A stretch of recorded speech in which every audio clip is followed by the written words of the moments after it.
Tapi masuk ke kuliah, abang tetap pengen jadi pengusaha atau jadi penguasa nih? Saat itu kami punya 7 perusahaan untuk mengelola Raja Ampat sehingga Raja Ampat itu bisa mendunia. Minimal mereka ini saya belikan rumahnya masing-masing gitu loh.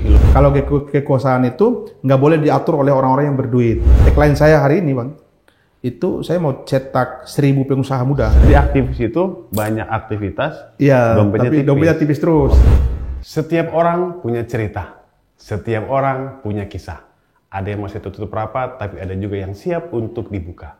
Disinilah kisah-kisah menemukan tempatnya. Selamat datang di Buka Tutup, podcast yang membuka kisah dan menutupnya dengan penuh makna. Karena ada inspirasi di setiap ceritanya.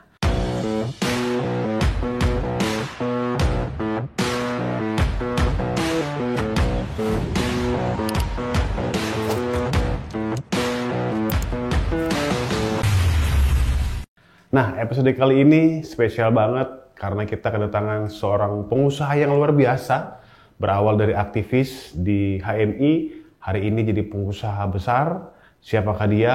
Kita sambut narasumber kita kali ini, Bang Mulyansah. Selamat datang, Bang Mul. Gimana kabar kita hari ini nih? Alhamdulillah luar biasa sekali. Ya, Bang Mul, boleh dong kenalan dulu sama teman-teman Buka Tutup. Sobat Info, bisa ceritain sedikit tentang background Bang Mul sampai mau buka-bukaan nanti di podcast kita hari ini. Baik, terima kasih ya Bang Jen sudah mengundang di podcast yang luar biasa Buka Tutup. Tadi sudah sedikit disampaikan oleh Bang Jen ya. Mulyansah sebetulnya. Mulyansah Abdurrahman, lahir di Halmahera tapi karena orang tua dan semua keluarga hampir semuanya di Papua Barat Daya. Akhirnya kita harus berangkat dari keterpinggiran, keterbatasan, kemudian memang jauh dari perkotaan.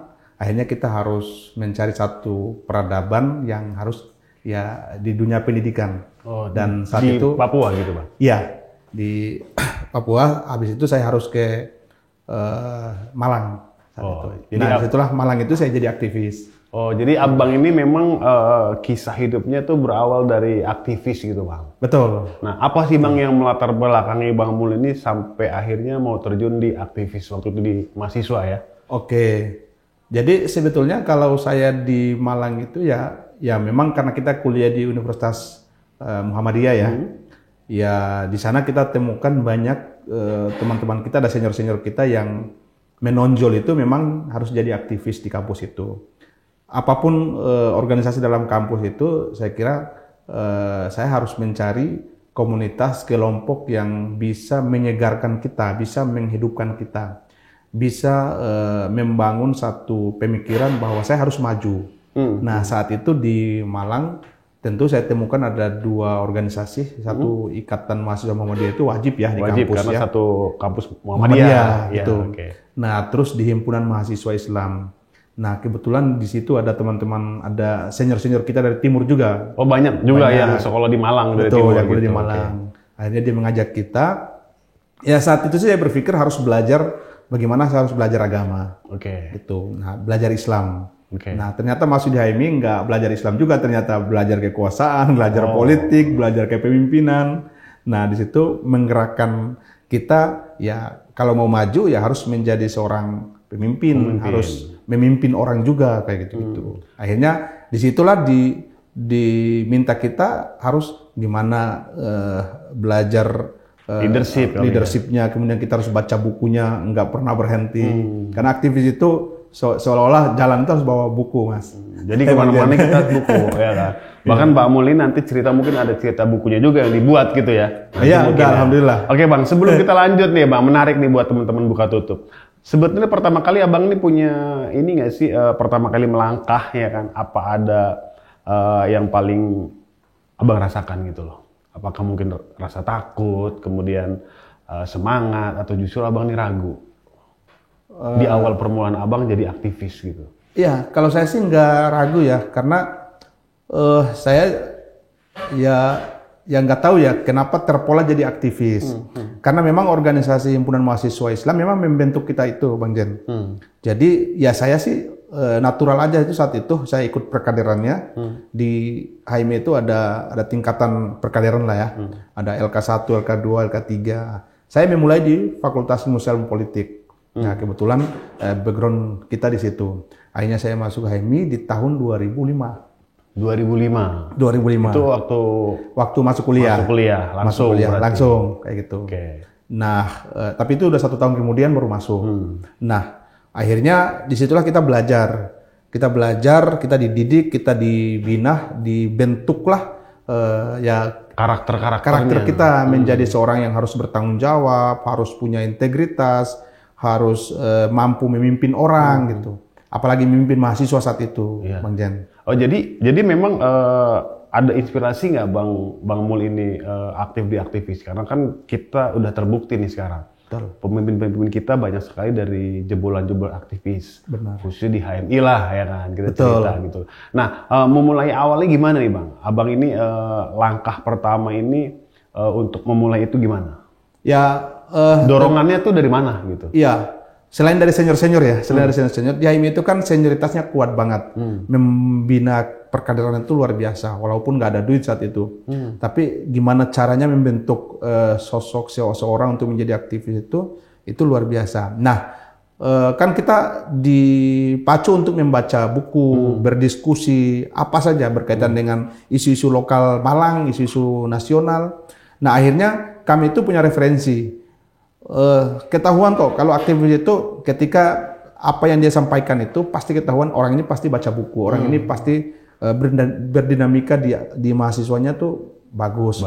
Misalkan sana saya menemukan banyak hal, misalkan saya baca bukunya Munir, kebetulan Munir itu aktivis HAM dari Malang, kemudian Cak Nurholis Majid, intelektual ya di Paramadina.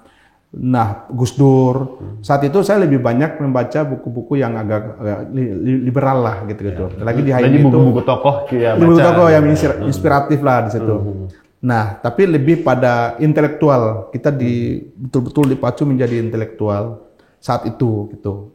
Nah, yang melatar belakangi Abang jadi HMI ini memang ada impian kah atau tujuan kah pengen jadi seseorang? Nggak ada. Jadi cuman karena natural aja. Karena di kampus itu ada organisasi, ya kita diajak dan organisasi yang tidak seperti kita hari ini terjun di dunia bisnis ya Bang ya.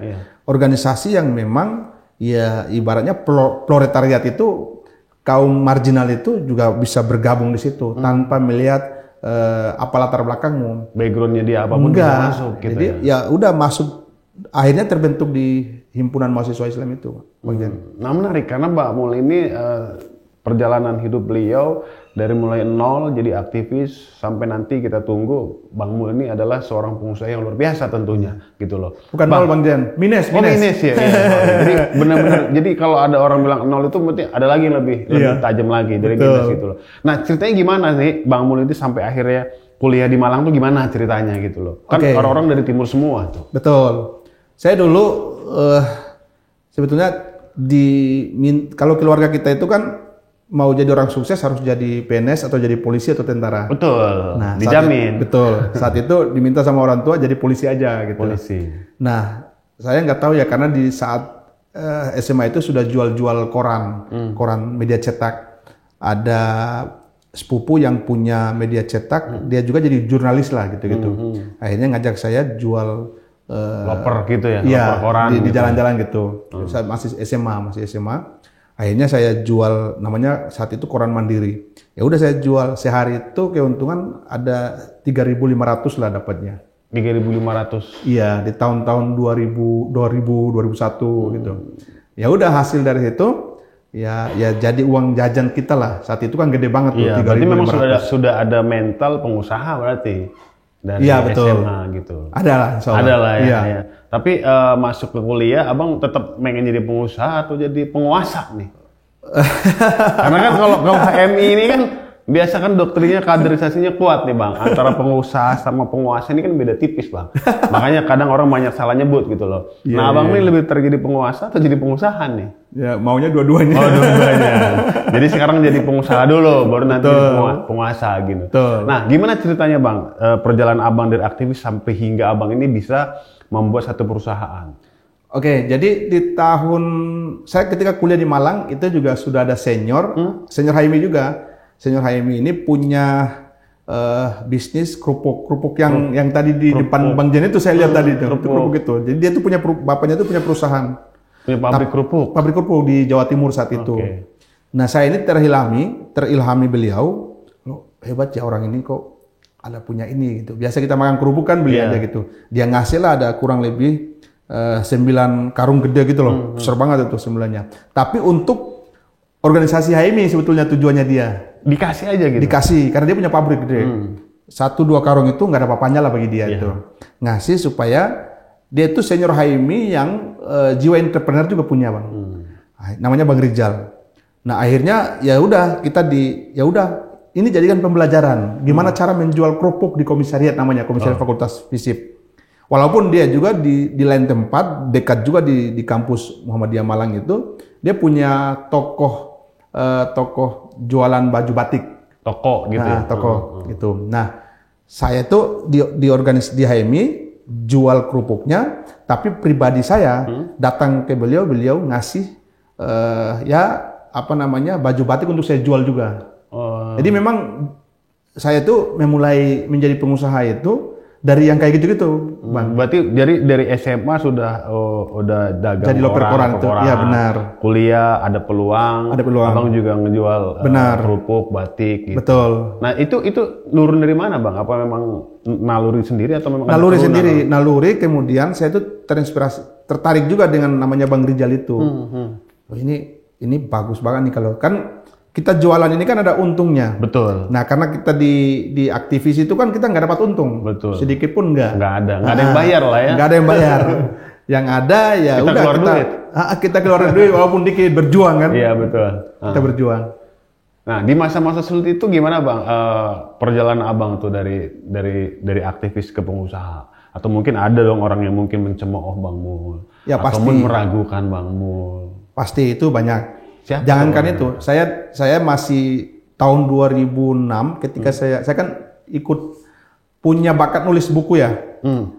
Sampai saya dapat juga rekor muri sebetulnya. Abang nulis?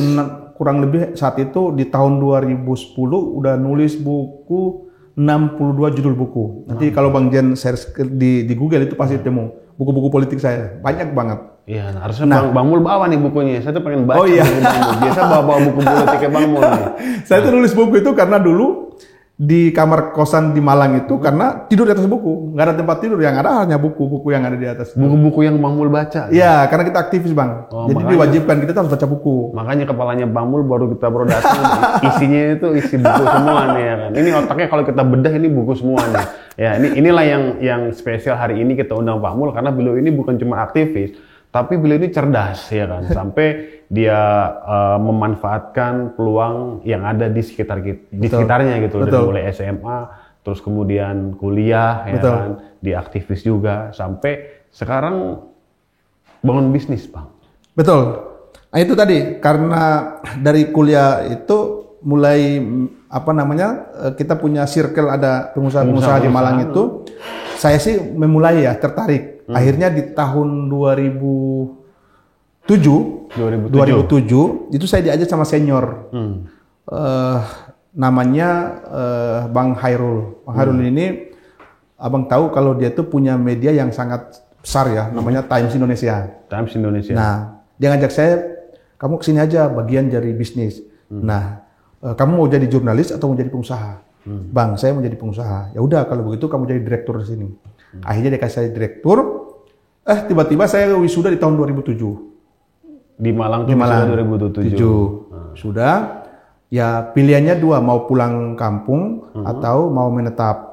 Akhirnya saat itu karena saya dapat sarjana terbaik ya, saya dapat beasiswa lagi untuk kuliah S2 di Singapura.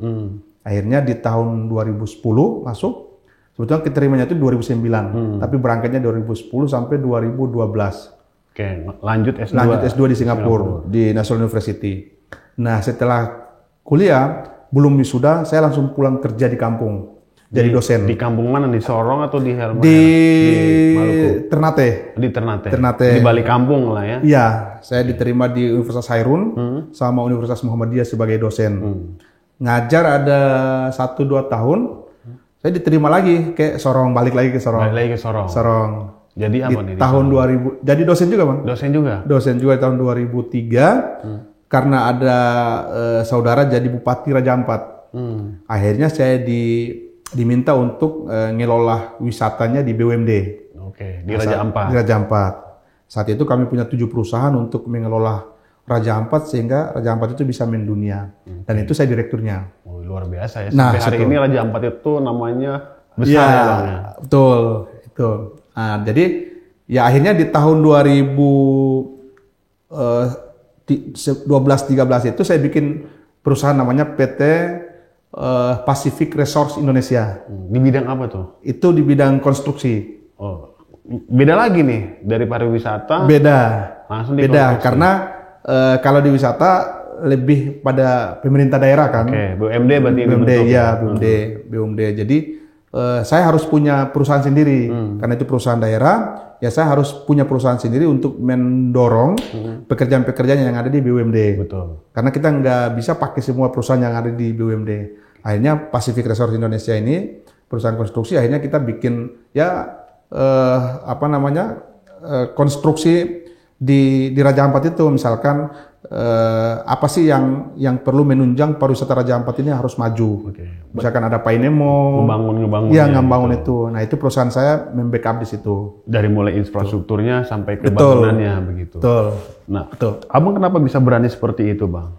Nah itulah disitulah menurut saya mulai kelihatan saya seorang pengusaha. Oke. Nah itu lama-lama circle aktivis saya itu mulai berkurang. Mulai berkurang. Kenapa? Lebih Karena fokus saya ke ketemu pengusaha. pengusaha. Oke. Saya ke Jakarta juga pun orientasinya ya sudah saya harus ketemu circle pengusaha, Kadin, Apindo. Nah, berarti HIPMI. abang dari Sorong itu udah masuk ke himpunan HIPMI. pengusaha muda. Betul, saya masuk di HIPMI, saya masuk di KNPI termasuk, Oke.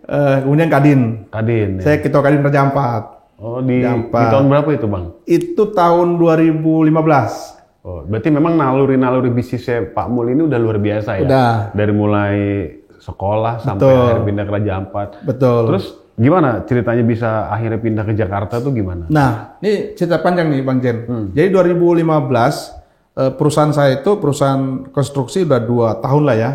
Nah, saya sih melihat ada potensi bisnis baru nih. Yang saya tinggalin seniorku yang di Malang yang punya Times Indonesia. Oke. Nah, akhirnya saya bikin media cetak di Sorong namanya Suara Pasifik. Suara Pasifik. Suara Itu Pasifik. media cetak. Cetak. Karena di sana memang Saat infrastrukturnya itu belum ada online-nya. Belum ada ya. Jadi masih memang cetak. di Sorong ini masih internet belum masuk kali ya. Betul.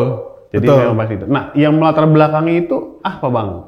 Jadi gini lah maksud saya. Jadi ada beberapa mindset Pak Mul ini banyak banget bisnis di situ dari mulai ngelola BUMD, kemudian konstruksi, bahkan sampai ke media. Betul. Itu gimana ceritanya? Saya sih berpikir saat itu sebelum saya ini kan direktur BUMD ini kan punya pemerintah daerah ya. Iya, betul. Ya, saya berpikir karena ini jabatan politik, pasti saya dihentikan juga ada waktunya. Iya, akan Dan ada itu benar. waktunya. Dan itu benar, saya dihentikan juga ada waktunya. Akhirnya saya harus menyiapkan saya punya perusahaan yang memang ya bisnis saya sendiri gitu. Iya. Nah, saat itu mindset saya pebisnis sudah dapat karena saya aktif di Kadin, aktif di HIPMI gitu kan. Apalagi kalau di Kepemudaan itu di KNPI.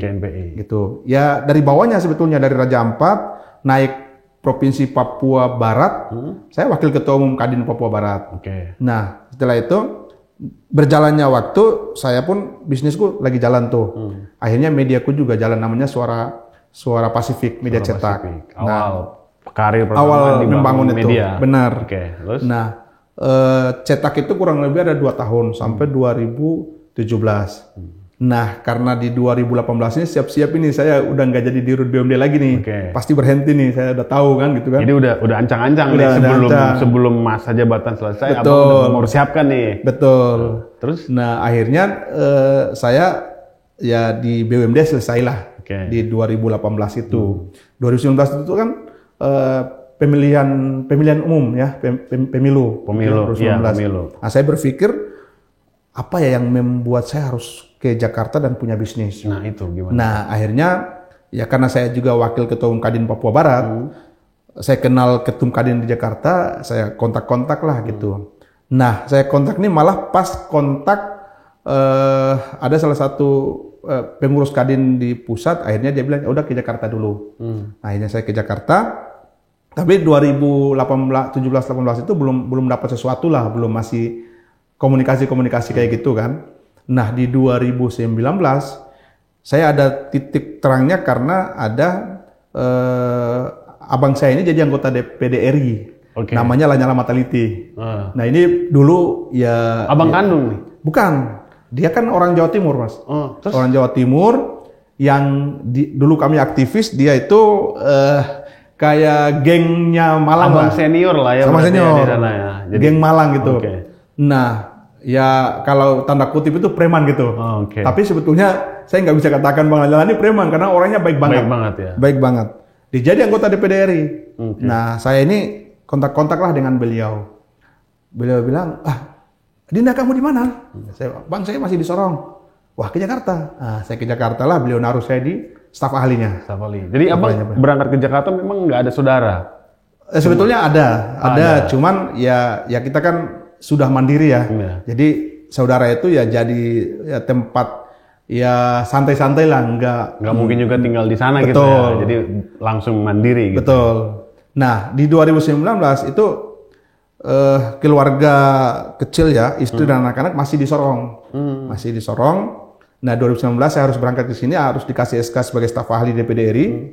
Ya sambil akhirnya saya harus punya media. Namanya beda yang umum gitu, jangan Pacific Resource, jangan Suara Pasifik. Karena Suara Pasifik itu identik dengan Papua kan. Oke. Akhirnya saya carilah nama yang tepat 2019, pas lah. Saya bikinkan Detik Indonesia itu, Bang. Oh, itu jadi nama media Detik Indonesia itu ketika abang sudah jadi Di Jakarta. Di DPR RI. Betul, udah. Supaya bisa saya dapat ada mainan di luar dari DPD lah gitu. Iya. Tuh, akhirnya ya medianya jalan, diangkat jadi humasnya Kadin Indonesia saat itu. Tahun 2019. Komtab, ya, komite tetap. Komisaris tetap. Di 2019 itu. Nah, udah lepas dari Papua Barat. Jadi udah benar-benar dari 2019 ini udah hijrah ke Jakarta. Betul, nih. 2019. Jadi karirnya kita pindah Betul. ke Jakarta. Nah, sambil saya lanjut kuliah juga, S3 ambil. Oh, ambil S3 juga? Ya, harus S3 supaya bisa menambah pengetahuan Wah, kita. luar biasa. Memang beda memang. Kalau mindset aktivis ini yang ada bukan cuman pergerakan, tapi memang lahir ke atas harus diisi gitu. Betul. Tapi udah selesai di S3-nya? Ujian terbukanya terakhir belum. Kalau disertasinya udah selesai, tinggal ujian terakhir aja untuk bukan lagi kandidat tapi langsung doktor. Langsung doktor gitu. Karena saya S1, S2, S3 politik semua, Bang. Termasuk S3 ini juga. Cuma belum mempraktekkan ilmu politiknya ini. Nah, tunggu ya kan. Mungkin nanti Sobat Info tunggu, ini adalah jadi bukti bahwa hari ini Pak Mul masih jadi pengusaha. Ya kan? Kita nggak tahu nanti 5 tahun ke depan Pak Mul jadi gubernur, kita nggak tahu. Amin. Itu doa kita bersama gitu loh. Nah, Bang, ceritain dong Bang satu titik terendah yang pernah Abang alami tuh dari perjalanan itu, Bang. Pasti kan ada dinamika tuh ya kan, antara mungkin di pengusaha di Sorong ya kan, sampai akhirnya pindah ke Jakarta. Ada nggak sih dinamika yang Abang alami di saat itu? Iya, pasti ya. Saya 2018-19 itu transisi. Karena satu, jabatan Direktur BUMD saya udah nggak ada. Terus saya hanya andalkan pembiayaan hidup saya itu di gaji dosen ya. Hanya gaji. Tapi itu pun kecil ya, cuman 2-3 jutaan lah kayak gitu-gitu. Nah, ya di transisi itu karena di hampir 1-2 tahun itu ya bisnis juga belum jalan yang seperti kita bayangkan hari ini gitu ya. Ya tentu butuh harus kita percepatan. Akhirnya ya saya harus berada pada posisi ya gimana caranya untuk saya bisa membangun networking saya yang lama. Karena kan kita kan HMI itu kan seluruh Indonesia ya. Iya, Dan betul. mereka rata-ratanya di Jakarta ini mereka mulai sukses lah gitu. Betul. Rajut kembali lagi, Bang. Saya rajut, akhirnya mereka mulai ngasih kita kesempatan-kesempatan lah. Nah, sambil saya bangun bisnis media itu tadi. Betul, bisnis media itu. Nah, sekarang bisnisnya gede nih, Bang. Alhamdulillah. Dari Detik Indonesia itu ya kan? Alhamdulillah. Berarti Abang perjalanan dari staf DPD DPR RI. mungkin staf dulu lah. Betul. Ya kan? Nanti kan jadi ketua DPR. Betul. DPR juga gitu Betul. loh. Nah, gimana cara strategi Abang nih dalam bisnis media nih? Karena kebetulan saya juga kan lagi bangun media, Bang. Siap. Makanya saya minta ilmu juga dari Pak Mul, mungkin teman-teman juga di luar sana masih ada yang mau kita gali dari Pak Iya. Mul nih. Gimana cara ininya Pak Mul dalam setting strateginya Iya. untuk media ini gimana, Bang? Oke. Saya tuh kalau melihat media ini kan kurang lebih perjalananku ini 20 tahun ya. Dari jual koran itu ya. Ya natural aja sih. Dari jual koran saya melihat ini ada bisnis yang menjanjikan. Walaupun saat itu korannya masih koran cetakan. Cetak, koran ya. online di 2004 sebelum 2001 2002 itu. Masih gitu. SMA Iya, lah. masih SMA SMP gitu kan. Nah, setelah saya melihat ini potensi, jadi 5 tahun terakhir ini ya hampir saya betul-betul expert ya di bisnis media ini. Akhirnya saya bangunlah networking sebesar-besarnya. Memang ya kita istilahnya, saya nggak punya duit sebetulnya, tapi gimana caranya untuk bisa mendapatkan duit dari situ? Akhirnya saya harus manfaatkan senior-senior di HMI yang sudah jadi bupati, sudah jadi gubernur, ada yang jadi DPR. Ya saya harus komunikasi personal. Akhirnya komunikasi itu terbangun dan hampir kabupaten kota itu saya mulai MOU. Ya lumayan lah setiap MOU itu ya satu kabupaten ya ada yang 50 juta, ada yang 100 juta, ada yang 200 juta setahun. Gitu. Ada juga yang sebulan, ada juga macam-macam lah gitu ya. Nah, disitulah menurut saya, wah ini media ini pasti bakal jadi nih. Nah, akhirnya di 2023 saya bikinlah ada media-media lokal. Media-media lokal itu ada kurang lebih ada 50-an deh. Sampai sekarang nih, Bang? Sampai sekarang. Tersebar di Seluruh Indonesia. Seluruh Indonesia. Indonesia. Dengan nama yang berbeda-beda. Nah, atau beda. gimana? Jadi saya tuh ngambil Detik Indonesia, holdingnya itu kayak ada Detik Sulsel. Jadi Bang Jen kalau ke daerah-daerah, itu pasti orang tahu media saya. Kayak misalkan di Sumatera Selatan itu Detik Sumsel saya itu paling terkenal, Bang. Di Abang ke Papua, Detik Papua itu pasti terkenal. Kayak Kaltim, Detik Kaltim paling terkenal. Dan itu holding dengan umumnya saya itu tadi Detik Indonesia itu ya di daerah-daerah itu punya detik-detik itu. Nah, membangunnya gimana nih, Bang? Di daerah-daerah itu? Saya sih manfaatkan jaringan jurnalis ya. Dan ya biar jadi profesional kan kita harus sama-sama untung nih. Ya kalau 100% sahamku di Detik Indonesia, di setiap provinsi yang ada medianya itu ya saya bagi saham nih. Jadi karena penanggung jawabnya kamu di daerah ini, katakanlah Detik Sumsel. Detik Sumsel ya sudah kita bagi saham deh. Kamu 40%, saya 40%, ya 10% kita hibah untuk perusahaan, gitu kan? Ya akhirnya itu terjadi. Makanya kalau urusan media nih Bang Jen, aduh hatam lah saya sebetulnya, hatam. Dan alhamdulillah, ya mungkin dari sekian media itu ada yang nggak jalan juga. Tapi yang kelihatan itu mulai nampak itu ada beberapa provinsi kayak di Sumatera Selatan, Papua, Maluku, Sulawesi Tenggara, Kalimantan Timur, Kalimantan Selatan, sama Aceh. Itu yang merajai di ini yang lokal udah gitu, merajai lokal, Bang. Abang kalau ke Sulawesi Tenggara, itu orang pasti panik kalau Detik Sultra yang muncul. Abang kalau ke Ambon, orang panik kalau Detik Maluku yang muncul. Gitu, Bang. Jadi benar-benar HMI-nya di situ nongol ya. Luar biasa sekali nih. Bang, apakah ada doa atau kalimat atau keyakinan tertentu selalu yang menggunakan Abang ini bisa menguatkan gitu loh, Bang. Dari mulai perjalanan Abang sampai di titik itu. Saya tuh percaya satu hal gini, Bang. Yang pertama karena kita latar belakang keluarga orang tua petani ya di kampung, yang menurut saya harus kuat, saya harus jadi orang sukses nih. Ya orang sukses harus bangun bisnis. Bangun bisnis. Kalau hanya jadi karyawan, politisi, karyawan, jadi pegawai nggak bisa saya hidupkan. Karena saya udah coba. Saya jadi dosen itu kan sebetulnya mau mensejahterakan keluarga kan, dan kita harus bantu orang lain. Tapi ternyata nggak bisa dengan gaji nggak cukup, nggak bisa. Ya. Jadi makanya harus jadi pengusaha gitu. Harus bang, harus. Bang, siapa orang yang paling berarti dalam perjalanan ini, bang? Yang selalu ada untuk mendukung atau justru yang kehilangannya itu membuat Anda itu lebih kuat gitu loh, bang? Oke, yang pertama memang ya pasti orang rumah ya. Ya. Orang rumah ini siapa nih? Orang rumah ini istri mama saya gitu. Masih ada semua? Masih ada. Jadi yang paling kuat itu adalah mama saya. Sebetulnya tujuan ya dia istri ya selalu menguatkan lah sama anak-anak kan. Ya saya sih punya misi ya, maksudnya selain keluarga juga harus keluarga kayak saudara saya misalkan. Ya, itu sangat penting. Ya tujuan saya sebetulnya simpel sih. Saya minimal mereka ini saya belikan rumahnya masing-masing gitu. Luar biasa sekali. Ya karena saya sekolah sampai S3 itu ya S2 S3 udah biaya sendiri, tapi di S1 kuliah S1 kemudian SMA SMP itu dibiayai sama kakak saya. Oh, jadi keluarga semua yang keluarga. Karena dia harus mengalah untuk nggak boleh sekolah. Artinya dari saya adik kakak ada 5 orang. Orang tua nggak kuat untuk semuanya harus sekolah. Jadi kakak ngalah. Kakak harus ngalah dulu nih. Nih adikmu mau sekolah.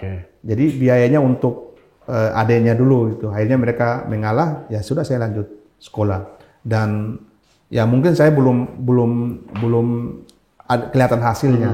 Tapi saya ingin sekali minimal mereka ini saya belikan rumahnya masing-masing. Satu keluarganya, kakak gitu atau adik Betul. juga gitu. Betul. Tapi saat ini kan abang ini sudah sampai titik keberhasilan pertama sebetulnya. Alhamdulillah. Ya kan, apa yang abang paling terlintas di pikiran dan hati abang ini udah tercapai lah begitu loh bang. Apa sih pencapaian yang paling abang rasa itu ke depannya itu apa? Tujuan yang abang capai dalam waktu dekatnya apa? Dari sisi tadi apa? Tadi kan udah nih dari sisi materi abang pengen banget memberikan rumah buat keluarga. Selain itu ada lagi kah impian yang paling besar abang selain itu? Ya saya sih kalau impian besar ya, saya mau, karena background bagaimana menjadi seorang pengusaha itu butuh waktu dan jam terbang yang memang seperti jam terbang kita naikkan berita, ada jam tayangnya. Jam tayangnya. Saya hampir sampai hari ini ya Bang Jen.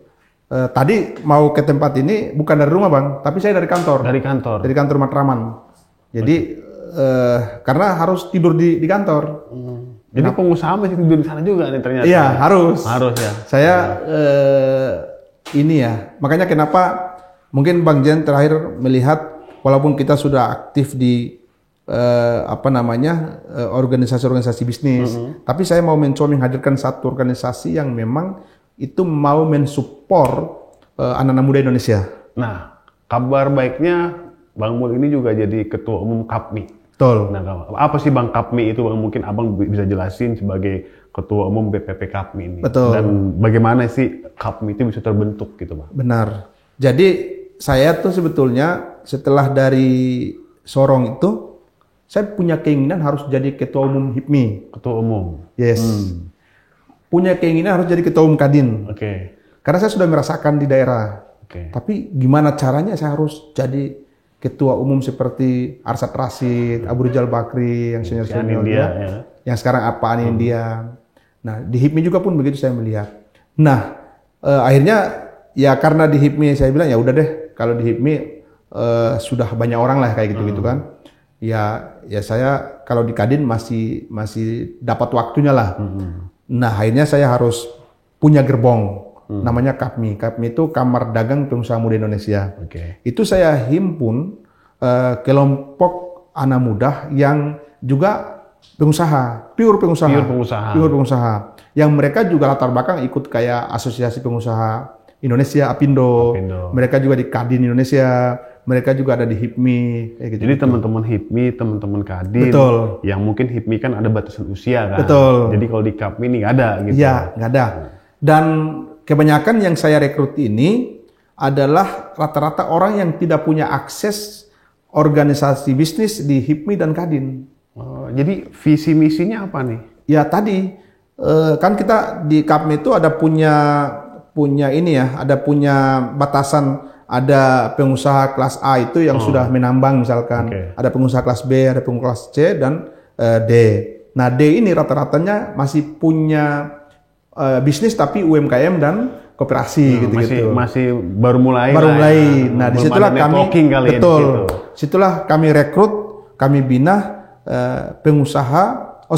Tadi selain Apindo, Kadin dan HIPMI, mereka ini juga lahir dari Cipayung Place. Cipayung Place ini apa nih? Iya, itu Bang Jen.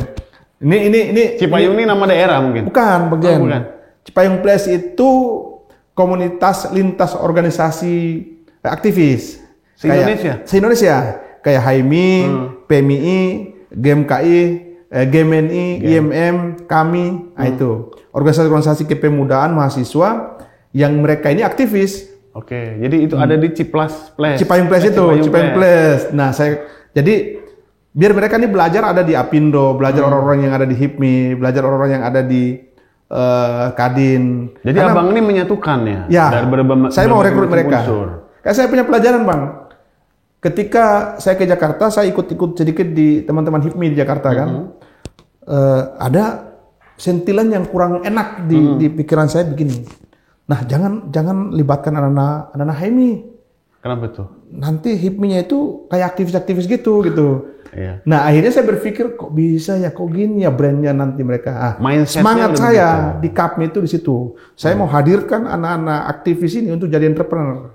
Anak-anak pemuda Indonesia ini harus jadi entrepreneur. Jadi artinya walaupun mereka baru mulai bisnis, abang bisa rekrut mereka. Gitu ya? Ya, supaya mereka ini ya cari rezeki, cari uang itu mandirikan dirinya gitu. Nggak boleh lagi harus minta di kanda, minta di abang atau senior gitu. Berarti abang ini pionir nih. Harus yang Bang. pertama kali membentuk KAPMI. Betul. Ya, Kamar Dagang Pengusaha Muda Indonesia. Betul. Nah, walaupun Bang Jen, walaupun di HIPMI Kadin itu kan juga senior alumni juga banyak. Iya, betul. Tapi saya melihat masih didominasi orang-orang yang sudah jadi, Bang. Betul. Yang belum jadi ini nggak direkrut. Nggak berani juga orangnya akhirnya. Ada gap gitu ya, Bang, betul. Antara orang yang masih baru usaha dengan orang yang senior yang usahanya udah mulai stabil gitu. Sehingga abang ini punya visi misi. Ya udah, lu yang baru buka bisnis bisa bergabung di sini. Betul. Gitu. Nah, ini sudah kepengurusan sudah terbentuk, Bang, dari mulai. Sudah, alhamdulillah di 3 bulan terakhir ini setelah SK Kemenkumhamnya jadi, akta notarisnya semua, legalitasnya sudah jadi semua. Kepengurusan kami itu kan kurang lebih ada 7-80 orang di pusat. Jadi badan pimpinan pusat. Nah itu alhamdulillah sudah terbentuk, hanya belum pengukuhan saja. Karena kita mau ada pengukuhan. Tapi setelah walaupun belum pengukuhan, tapi kita sudah mulai bentuk di beberapa tempat kayak di Papua. BPD Papua Pegunungan, kemudian BPC Kabupaten Bandung, BPC Tangerang Selatan, ini udah mulai terbentuk. Iya, dan kami bentuk aja. Kader-kader yang sudah mulai nongol dan berkontribusi sudah dibentuk gitu loh. Tinggal nanti mungkin gongnya. Setuju. Ya, ini saya luar biasa nih teman-teman, dari pengusaha sampai buat satu asosiasi ya, perkumpulan untuk himpunan anak-anak muda dan Kamar Dagang Indonesia tadi, Bang. Bang, apa sih yang abang pengen sampaikan nih mungkin buat teman-teman di luar sana, atau mungkin yang masih jadi aktivis, masih aktif di mahasiswa, atau teman-teman yang baru mulai bisnis nih, pesan apa yang pengen abang sampaikan ke mereka? Oke, Bang Jen, saya tuh punya harapan besar di anak-anak muda Indonesia ini, ya terutama aktivis Cipayung Place ini, baik dari yang pemuda Kristen, pemuda Katolik, kemudian kelompok-kelompok Islam aktivis ini, ya selama ini kita jadi aktivis itu kan kalau tanda kutip banyak aktivitasnya tapi dompetnya tipis katanya. Nah itu nggak boleh. Jadi itu nggak boleh. Jadi aktivis itu banyak aktivitas, dompetnya tipis terus. Nah itu nggak boleh. Sekarang harus dompetnya terisi terus. Harus tebal. Harus tebal. Jadi nggak mudah diatur oleh oligarki yang nggak ngerti nih gitu-gitu. Jadi aktivis harus punya bisnis sendiri. Aktivis harus punya kreativitas ekonomi sendiri gitu. Supaya mau ke yang tadi seperti Bang Jen singgung, kalau kekuasaan itu nggak boleh diatur oleh orang-orang yang berduit. Betul. Tapi dia yang ngatur dirinya, dia yang ngatur warganya karena dia mengerti terhadap warganya dengan duitnya sendiri. Duitnya sendiri. Dan mungkin jauh dari korupsi di situ. Ya, gitu, karena memang dia punya duit sendiri. Betul. Gitu. Tidak ada lagi supply dari belakang kan. Betul. Gitu kan. Oke, luar biasa sekali, Bang. Jika diibaratkan ini pintu nih, Bang. Abang ini buka atau tutup, Bang? Buka ya. Buka. Kenapa Abang bisa menyimpulkan buka? Ya, saya sih berpikir harus kita buka mindset ini, supaya anak-anak muda Indonesia itu juga harus tumbuh menjadi orang yang punya kemandirian ekonomi, orang yang punya integritas, kemudian ya membangun Indonesia itu butuh banyak orang, butuh anak-anak muda, terutama. Maka kita harus buka mindset ini, buka peluang ini, dan mereka tumbuh ya menjadi orang. Karena tagline saya hari ini, Bang, itu saya mau cetak 1.000 pengusaha muda. 1.000 pengusaha. Saya nggak muluk-muluk. Cukup 1.000 aja. 1.000 orang inilah yang bisa membuat 19 juta lapangan pekerjaan. Betul. Sehingga visi misi Pak Prabowo juga bisa tercapai. Wah, mantap. Luar biasa sekali. Sip. Mencetak 1.000 pengusaha muda. Nah, buat teman-teman buka tutup yang mau jadi pengusaha, nanti bisa komentar di kolom komentar. Ya. Wah, luar biasa sekali teman-teman semua. Banyak banget insight yang bisa kita ambil hari ini dari obrolan Pak Mul tadi. Ya, kita bisa belajar bagaimana aktivis itu bukan hanya proaktif, ya kan, tapi dompetnya tipis tadi bilang Pak Mul. Kemudian juga aktivis juga harus bisa jadi kemandirian ekonomi sosial. Supaya apa? Supaya bisa jadi pengusaha-pengusaha yang luar biasa tentunya. Dari perjuangan Pak Mul, memulai bisnis, jatuh bangun di lapangan, sampai prinsip hidup yang bikin kita mikir ulang. Apa sih arti sukses buat kita hari ini? Terima kasih banyak buat Pak Mul yang sudah hadir di Buka Tutup. Terima kasih. Ya kan, luar biasa sekali podcast ini, luar biasa, kedatangan tamu yang spesial. Dan buat kamu yang lagi dengerin, ingat, setiap usaha itu dimulai dari keberanian. Nggak harus sempurna, yang penting mulai aja dulu. Sampai ketemu di episode selanjutnya. Jangan lupa follow, share, dan kasih bintang 5 kalau kamu suka podcast ini. Saya Bang Jen, pamit undur diri. Ada inspirasi di setiap ceritanya.